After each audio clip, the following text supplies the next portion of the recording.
This is a case of psoriasis, chronic psoriasis.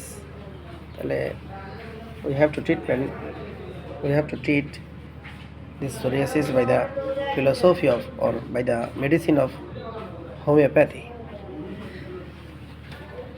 The symptom is spreading. এই যে এটা খুব স্প্রেডিং হয়, ছড়ায় যে অনেকভাবে ছড়ায়, সর্ব শরীরটার মধ্যে একদম গভীরভাবে ছড়াইতে থাকে। This is the important symptom of Mercurius solubilis. তাহলে this is another psoriasis in right leg. তো এই যে পিছনেও আছে, এই যে সিমটমটা শুধু কি ছড়াচ্ছে, এই যে ছড়িয়ে পড়া সিমটমগুলো বেশিরভাগ কভার করে মার্কুরিয়াস সলিবিলিস। হাতে এলবো জয়েন্ট একদম ছড়াই পড়তেছে একদম। তবে এগুলোতে ড্রাই, চুলকাইলে পানি বের হয়, কোনো ময়েস্ট নেই, ওয়াটারই নেই, নয় রক্ত বাইরে, চুলকানোর পরে অনেক রক্ত বের হয়। এমনি রক্ত বাইরে যে মনে করেন মেজর কোনো জায়গায় বেশি চুলকাইলাম ওই জায়গা থেকে রক্ত বাইরে। সো ব্লিডিং, স্ক্র্যাচিং আফটার, যখন চুলকায় প্রচুর তখন এগুলোর থেকে রক্ত, মাসেলগুলো ছিঁড়ে রক্ত বাইর হয়। তো এটা কিন্তু আবার সালফারের লক্ষণ, কিন্তু পেশেন্ট মার্কুরিয়াসের সিমটম আছে। এই যে তাহলে আমরা সোরিয়াসিস মানে এটাই মনে করবো না শুধু যে সুরিনাম দিতে হবে বা সালফার দিতে হবে, এমন কোনো কথা নেই। লক্ষণ বেস, হ্যাঁ, লক্ষণ যের দিকে কভার করে সেদিকে। তো ওনার লক্ষণ পেশেন্ট বেশিরভাগ হলো হারিনেস টেন্ডেন্সি, তাড়াহুড়া লক্ষণটা অলওয়েজ কাজ করে। তাহলে আমরা এখানে মাক্সল আমি চয়েস করছি 0/1 এবং 2। এর আগে ওনার পাইল ছিল, সেখানে লাইকোপোডিয়াম ক্লাবেটাম দিয়ে মোটামুটি আলহামদুলিল্লাহ ভালো আছে। এখন কথা হলো সোরিয়াসিসটা কীভাবে মোকাবেলা করব।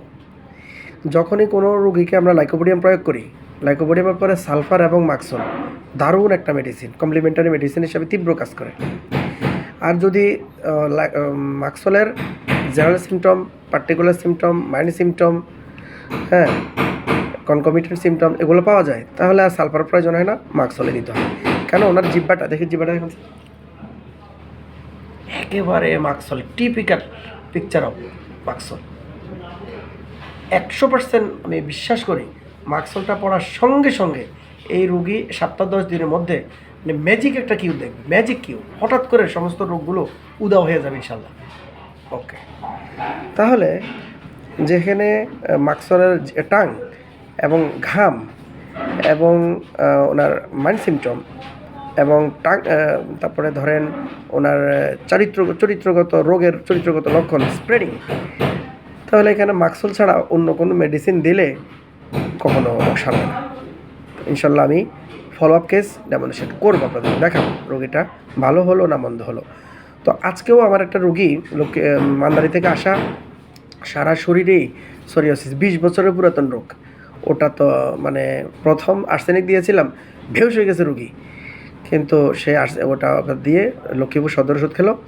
তখন 1 মাস পর আবার আমার কাছে আসছে। আমি তাকে রোগ লক্ষণ দেখে আর্সেনিক বাদ দিয়ে তাকে নেট্রামিয়র দিলাম, দারুণ কাজ, পেটে, পিঠে, পায়ে, রানে এগুলো একদম ভালো হয়ে গেছে, শুধু এখন হাতে আসছে। সেই ভিডিওটা আপনাদেরকে সামনে আমি নিয়ে আসবো ইনশাল্লাহ। যাক, এই সুযোগে এই ভিডিওতে এই কথাটা বলে রাখলাম। তো যারা বন্ধুরা আছেন, যারা ডাক্তার, আপনাদের চেম্বারে প্র্যাকটিস করেন, কিন্তু রোগের দিকে তাকাবেন না, খেয়াল করুন। আমাদের অ্যালোপ্যাথিক আর হোমিওপ্যাথি ট্রিটমেন্টটা কিন্তু ভিন্ন।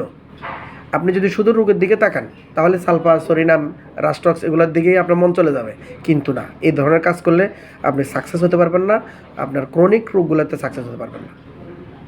তাহলে আপনাদেরকে সাকসেস হতে হলে, রোগী বাড়াইতে হলে, অভিজ্ঞতা বাড়াতে হলে, হোমিওপ্যাথির সুনাম সমাজে ছড়িয়ে দিতে হলে আপনাদের ক্রনিক কেসগুলোতে সফল হতে হবে। আর সফল হবেন রোগী ট্রিটমেন্ট করলে, রোগীর দিকে তাকাবেন। আর রোগীর দিকে তাকানো মানে কি, এগুলো তো আমরা সবসময় বলি, কি দেখতে হবে, রোগীর জিহ্বা দেখতে হবে, ঘাম দেখতে হবে, পায়খানা প্রস্রাব বুঝতে হবে, মন বুঝতে হবে, তারপরে তার রোগের হ্রাস বৃদ্ধি দেখতে হবে, হ্যাঁ, বংশগত লক্ষণ দেখতে হবে। এই বিস্তারিত ইন্টারভিউগুলো নেওয়ার পরে কোন মেডিসিনের লক্ষণের সাথে অধিকাংশ মিলে এবং কোন লক্ষণগুলো খুব জোরালো লক্ষণেরও তো বেশ কম আছে, গ্রেড আছে, আপনারা জানেন এগুলো কোন লক্ষণটা ফার্স্ট গ্রেড, কোনটা সেকেন্ড গ্রেড, কোনটা থার্ড গ্রেড, এগুলো তো আপনারা বোঝেন। এগুলোর দিকে তাকায়া আপনার মেডিসিন সিলেকশন করবেন। তো যেমন ধরুন আমি যেখানে মাক্সলটা সিলেকশন করলাম, কেন করলাম, আমি তো এখানে সোডিয়ামও করতে পারতাম, সালফারও তো করতে পারতাম, লক্ষণ আছে, কিন্তু না, আমি ওগুলোর দিকে যাই নাই, আমি মাক্সলের দিয়ে গেছি। জিব্বাটা একদম মাক্সল, পানিও খায় প্রচুর এই অবস্থার মধ্যে। তারপরে হলো আপনার রোগের লক্ষণটা মানে ছড়ায়, প্রচুর ছড়ায়, হ্যাঁ, খাবার দাবার তাড়াহুড়া ভাব, কাজগুলো তাড়াহুড়া ভাব, তাহলে বাস মাক্সল হয়ে গেল। কিন্তু আপনাকে এই কথাগুলো আমি খুব সহজে বলে ফেললাম, অনেকের মাথায় কিন্তু এই কথাগুলো খুব সহজে আসে না, এইটাই সমস্যা। কিন্তু প্র্যাকটিস করবেন বেশি বেশি, তাহলে সহজ হয়ে যাবে।